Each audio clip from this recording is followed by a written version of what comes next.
Hey guys, welcome back. This is Luke with Luke Humphrey Running, and we're on number 4 of our first marathon series.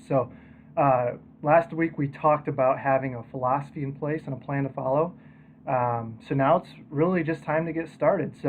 I know it can seem daunting, especially if you're a newer runner, and you may seem like there's no hope that you can run 26.2 miles at a pace faster than you are currently running 5 miles, but that's a pretty common feeling, and I've seen it a lot of times with runners that get very panicked early on, and this would be a great spot for something cliche like every journey begins with a single step, which we are all well aware, I think, but I think we're beyond things like that and we're more into just giving you practical advice and where to start out. And so today I want to give you 5 what I feel are pretty practical things that you can take with you today and build on these things for your training plan.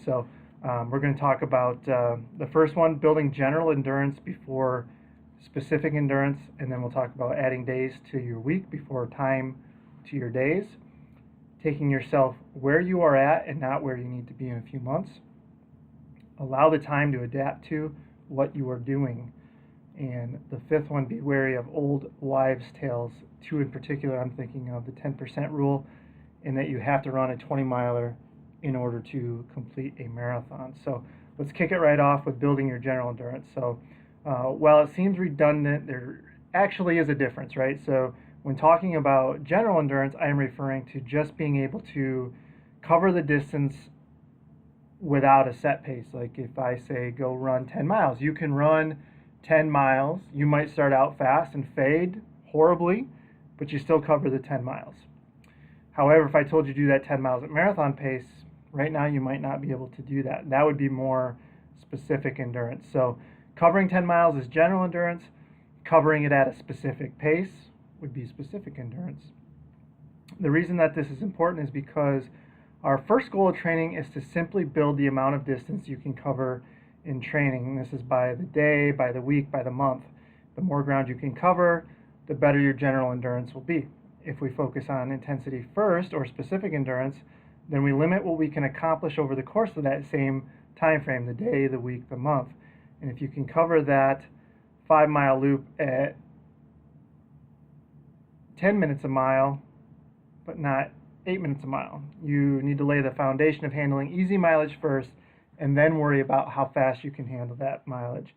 And what does that mean for you? It means you don't race your training buddies regularly. Don't race yourself on the same loop every day. And this is where I love Strava in some aspects, and I really get frustrated with it, with the segments and the gamification of it, where I see so many people just trying to beat their segments and beat other people on segment, and it just ends up not going well in the long term. So our goal is not to set a new Strava record every time out. Our goal is to run the marathon and run it as fast as we possibly can. So do I care how fast you ran that Strava segment on a Wednesday morning when there was nothing on the line other than pride? No, I do not care about that. What I do care about you doing is running the best possible marathon you can down the road and having much more fulfillment from that. So that's what we're talking about with building general endurance before specific endurance. Second thing is adding days to your week before time to your days. Our end goal with the marathon training is to really get you run at least 5 days a week. I really feel like 5 is that that kind of threshold. 6 was good, and 7 is obviously the most you can run per day, and then you can obviously run more runs per day. But I think for most people, 5 is really kind of that sweet spot, and it really allows us to get mileage to a point where you can handle a good amount of mileage and do the workouts that we need to do and not be so overtaken, because obviously you can't live in a bubble. Like, you just don't live in that training bubble. You have outside factors involved, work, family, social, all those things. So I think 5 is good for you. Is less like 6 intimidates a lot of people. And if I just back off a day and you feel better about it, then I can probably later on con you into doing that 6 day. But it's easier for everybody to start maybe at 5. Um, if you if you're running 3 days a week, then I would want to take that to 3 to 5. I would want to take 3 to 5 weeks, add a fourth day, and then add a fifth day. So we might start out at 3 depending on where you're at, but by the end I would really like to get you up to 5. And most people, I've been able to do that pretty comfortably. If you've been running 30 minutes on the original 3 days a week, then we've still added an hour to that running per week by going just from 3 days to 5 days a week. If you were at 3 days a week at half an hour at a shot, and we go 5 days a week at half an hour a shot, we've still added an hour's worth of running into your week, which is definitely a good thing. But we've taken you from the 3 to the 5 days, and I think that's the easiest place to start. We get you to the 5 days first. I don't care if it's only 30 minutes a day. That's where our foundation is, and then from there we can build. Maybe a couple days a week we go 45 minutes a day, and then maybe a 45 during the week and a 60 on the weekend. It just gives us more room to build from. That 3 days a week really, really limits us. And I think, a lot of people, they get on my case too about saying, well, if I run more than 5 days, 3-4 days a week, I get hurt. And that's an easy thing to say. And I see that with so many things. And I would just say to that person, really look at how you're approaching those days you're running. Obviously there's people with, maybe have really bad injuries in the past and they just haven't been able to move on past that. But most of the time, for most people, I see where they just try to run too hard on every single day, and then it really limits what they can do on a daily basis. So they literally do have to take that next day off from running because they ran that first day so hard, and they really never allow themselves to build and grow. And that's what we'll talk about later on here. So really build. If you're at 3 days a week, try to build to 5. If you're at 4, try to build to 5. If we can get you to at least 5 days a week, I think you'll be really, really well off with handling the rest of the marathon training. The third thing, take yourself where you are at now and not where you need to be in a few months. And that's where having an entire plan in front of you is kind of scary, because you're looking like, man, most I'm running right now is 5 miles, and now I've got to do all these 16 milers, these 10 miles at tempo, all these other things. I don't even know what some of that stuff means. Don't even think about that right now. Think about where you're at this week. We're going to build you to that point. So don't need to worry about where you're at.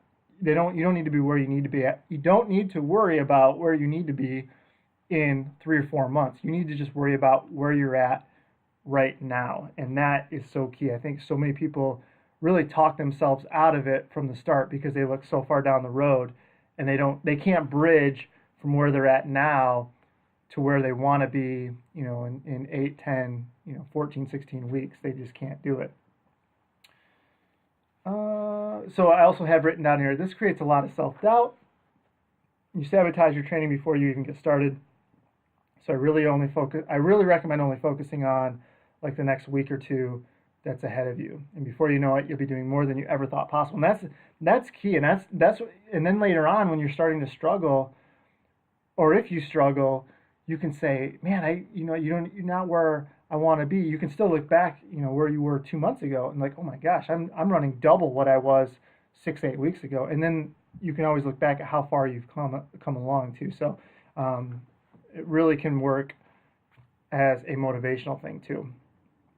All right, so the fourth thing, allow yourself time to adapt. On average, it takes about 4 to 6 weeks to adapt to a new stimulus. And so what I see with runners is they push this. They really, really push this. Cardiovascular fitness improves pretty quickly. You may take a couple of weeks off, and your first run feels like you've taken a year off, but by the end of that week, most things have really subsided. You're almost feeling back to normal. You stop feeling awkward, uncoordinated, those types of things. You feel better even though you are running the same pace. So the body reacts pretty quickly to that. But the bone, ligaments, tendons, those types of things, that's a little bit different story. So common scenario, here's what I've seen a ton of times. I get so many emails in early fall about this. But basically, here's what you'll see happen. High school kid runs track in the spring, then says adios to any sort of organized training over the next 8 weeks. Summers, don't even think about it. Then they come back to the school in the fall, they start cross country. Coach says, hey, have you been running? Yes, coach, I've been running every day. I've been running so much. And in reality, they have not been running so much. So coach puts them in what they assume is a reasonable workload. Kid feels like they are wearing cement for the first few days, but they start to come around. Runs are feeling easier, so they push a little bit more, push a little bit more. All is pretty well for the next few weeks. Boom, shin splints, tendonitis, or even a stress fracture. And why? Because they were feeling so good. The truth is that 3 things we listed above, bones, ligament, tendon, adapt at a much slower rate than our cardiovascular fitness. The truth is, it takes about 90 days is the average life cycle of a bone cell.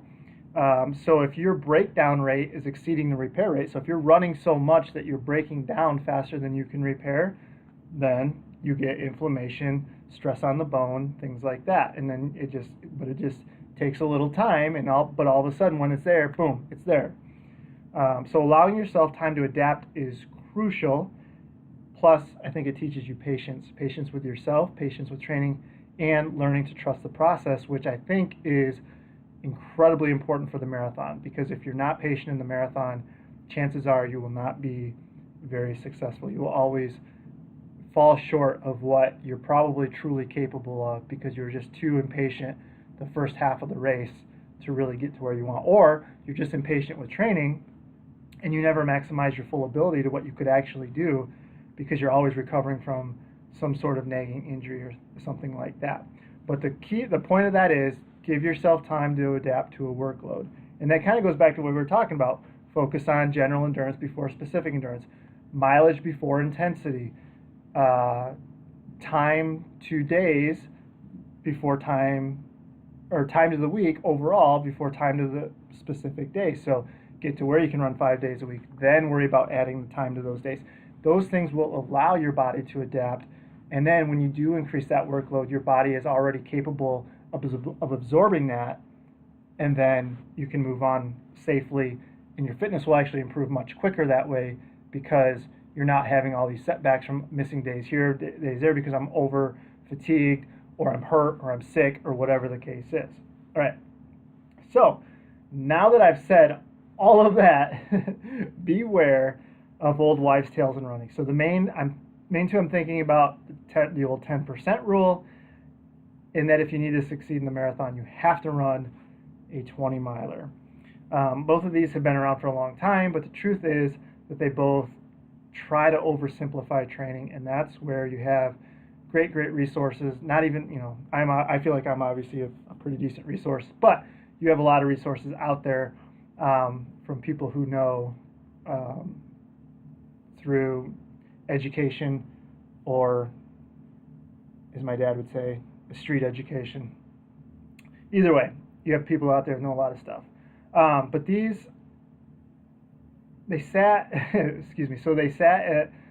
say that this one variable is going to make or break your marathon, and that's not the case. In reality, it's everything that you are doing in training that will contribute to getting hurt, staying healthy, and not hitting the wall in the marathon. And that's what I mean by the oversimplifying of training, because that's like looking at, so somebody saying, well, I used Hansen's marathon method and I just got hurt. Okay, was it the plan, just the plan, or was it that you were only getting 5 hours of sleep a night, or you weren't staying hydrated, or you were eating 1,600 calories a day when you needed 3,000 calories a day? So yes, the training was a factor of that, but it was the factors on your end that allowed the training to take you over the edge. So it's really tough to oversimplify training in that aspect. So the main one I want to focus on is the 10% rule.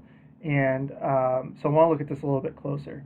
So this rule is pretty simple if you're not familiar with it. And it's basically a person shouldn't increase their mileage by more than 10% per week. The idea is simple, that if we control the rate of loading, which we just talked about, on the bones and tendons of the legs, then we can allow the person to stay healthy, right?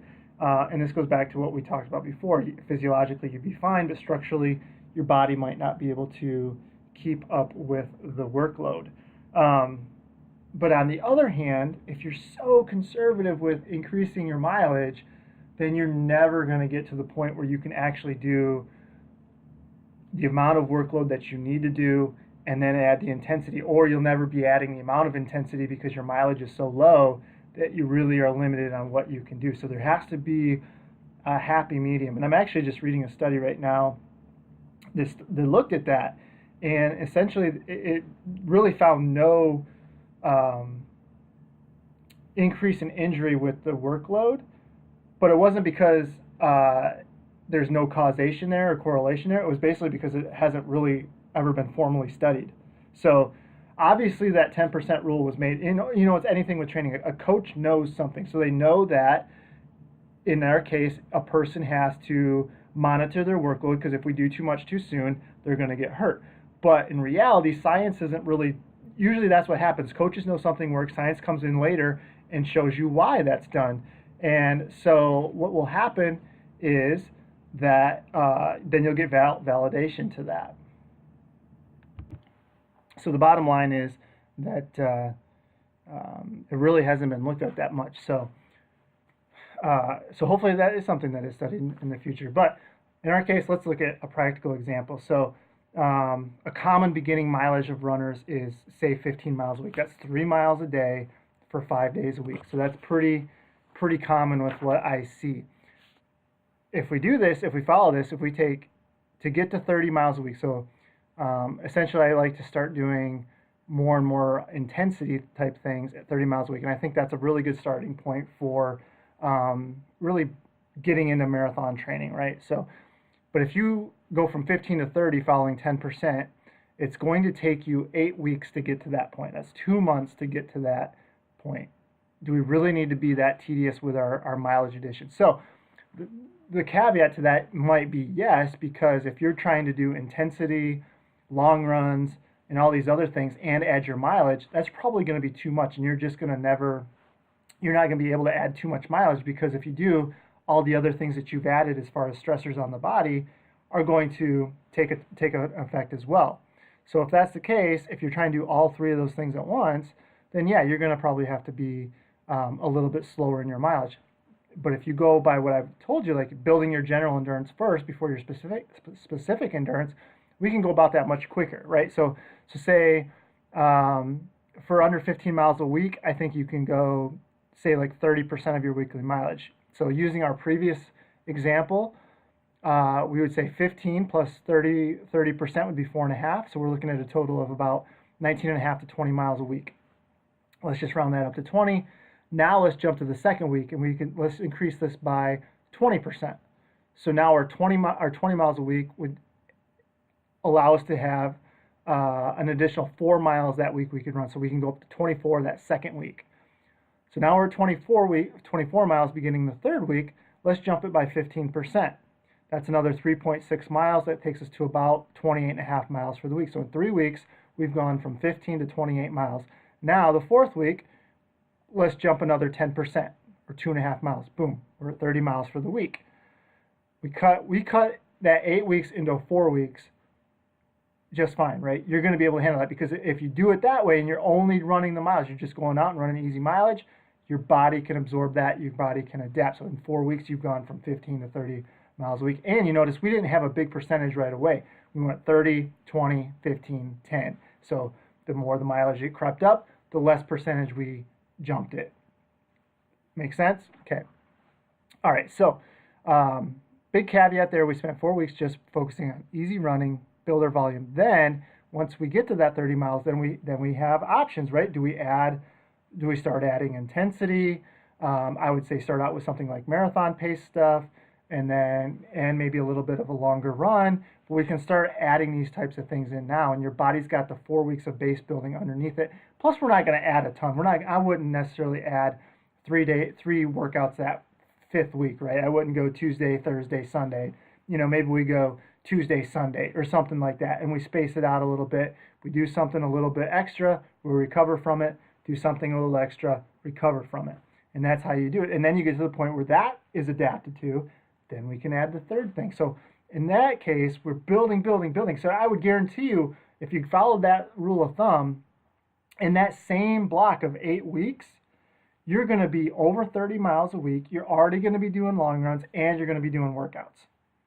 Whereas before, you might be going 20, 22, 24, 27, slowly adding that mileage. And I guarantee you, you're going to be, if you were doing it, you're going to be in much better shape if you take that first 4 weeks, get the mileage up, and then add the workouts instead of trying to gradually add a long run and gradually add a workout and gradually add a mile or two a week. It's just so much. You can't focus on all those things when you're trying to get that mileage up. So the keys to this: focus on only one aspect to start, or at least make sure that you aren't running intense workouts and increasing your mileage at the same time. Intensity, I would say anything like half marathon pace and faster. Marathon pace for a lot of people isn't necessarily going to be an intense workout. It's just the volume of that workout, that marathon pace work is what gets you. So if you're doing something short but at marathon pace, that might be okay. And then maybe something like a long run that fits into the percentage of your volume for the week. And we'll talk about that in a second. But the lower the mileage, the bigger the percentage you can actually increase by. As mileage increases, the smaller the percentage your increases should be. And the last thing there is this is for the first time increases in mileage. So this is for a brand new runner. You've never run, you're getting to a new mileage level, right? You're not going back to a mileage level you were already at. Now, if you've taken a ton of time off, yes, follow that procedure. But let's say you've been running 30 miles a week, you went on vacation and you ran 15 miles for a week. And are you going to need 4 weeks to get back to that 30 miles? No, absolutely not. It might take you 2 weeks to get back there. It might take you 1 week to get back there. But the point is that this is for first time increases to a certain mileage level. Okay, so the long run I've talked about for a long time. I've been talking about it for going on 2 decades. I will link to some blog posts that I have. I think I even have a podcast on it. So a little bit older, but it is still true. And but I think the biggest thing is the long run has to fit within the percentage and with a certain time frame of what you're doing, and that allows you to stay within a healthy frame for the mileage that you're running. And people will always say, "Oh, I need 20 for the barrier." I get it, but anyway, just take a look at the other podcasts and other blog posts, and we go into it. We also talk about it in great deal within all of the books, so you can always check that out too. So with that, this is the wrap up of episode 4, I guess, of the first marathon series, and I appreciate the feedback I've been getting on the Facebook group, even for non-first time marathoners. There's some gentle reminders of training and basic philosophies of that. So thank you guys, and if you do like it, go ahead on wherever you're listening from. If you're on iTunes or wherever else I have it, I don't even know. Google Play, I don't even know. But anyway, leave me a good review, would you? So thanks for listening, and we'll be back with number 5 next week. So again, check out Hanson's First Marathon. You can find it everywhere. You can buy it from me personally on my site, lukehumphrey.running.com, and of course you can always find it on all the major websites. So all right guys, I'll talk to you later. Have a good week. See ya.